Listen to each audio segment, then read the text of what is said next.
اگر آپ کا لڑکا دین کے طریقے پر چل کر دوزخ سے بچ گیا اور دنیا میں بھوکا رہا تو یہ بڑی کامیابی ہے، اور آپ کا لڑکا لاکھوں روپے کمایا اور بڑی بڑی بلڈنگیں بنائے مگر خدا سے دور رہ کر اور گناہوں میں پڑ کر دوزخ مول لی تو اس کے لیے جائیداد بیکار بلکہ وبال ہے۔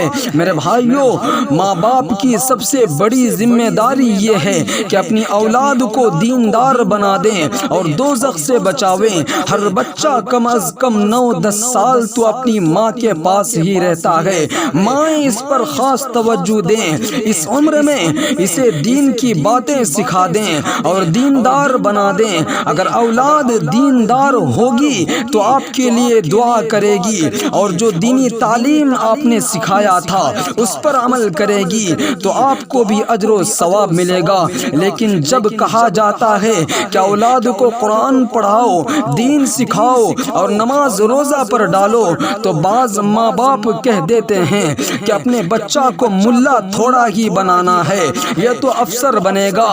اس کا مطلب یہ ہوا کہ دیندار ہونا اور نماز کا پابند ہونا بے فائدہ چیز ہے اور دیندار ہونا کوئی گھٹیا کام ہے جو لائق حقارت ہے۔ العیاذ باللہ، اسلام کے نام لیوا کیسی کیسی جاہلانہ باتیں کرتے ہیں۔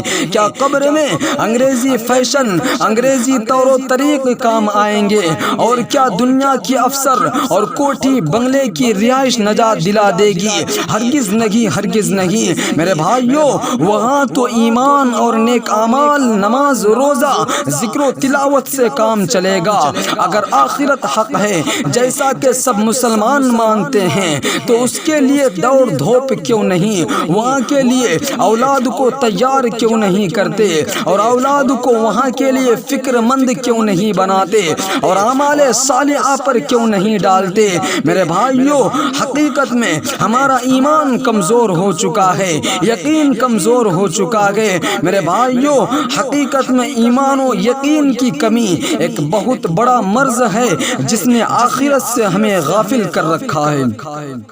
آج جہالت کی وجہ سے بیٹے پوتے باپ دادا جنازہ بھی نہیں پڑھ سکتے۔ جب باپ دادا کی موت ہو جاتی ہے تو اول تو بیٹے پوتے جنازے کو ہاتھ لگانے سے گھبراتے ہیں، کوئی غسل دینے کو تیار نہیں ہوتا، آخر غیر لوگ نہلاتے ہیں اور بعض جگہ تو کرایہ کے لوگ غسل کر دیتے ہیں۔ گھر کے لوگ کفن دینا بھی نہیں جانتے ہیں کہ کتنے کپڑے ہوں اور کیسے پہنائے جائیں۔ پھر جب دوسرے لوگوں نے جو عموماً نمازی اور دیندار ہوتے ہیں نہلا دھلا کر کفن دے دیا تو مسجد کی طرف جنازہ لے کر چلتے ہیں، وہاں امام صاحب سے جنازہ پڑھوا لیتے ہیں، حالانکہ شرعاً جنازہ پڑھانے کا حقدار میت کا ولی ہے، لیکن یہ ولی مرنے والے کا بیٹا پوتا نماز پڑھانے سے عاجز ہے کیونکہ نماز جنازہ یاد نہیں ہوتی۔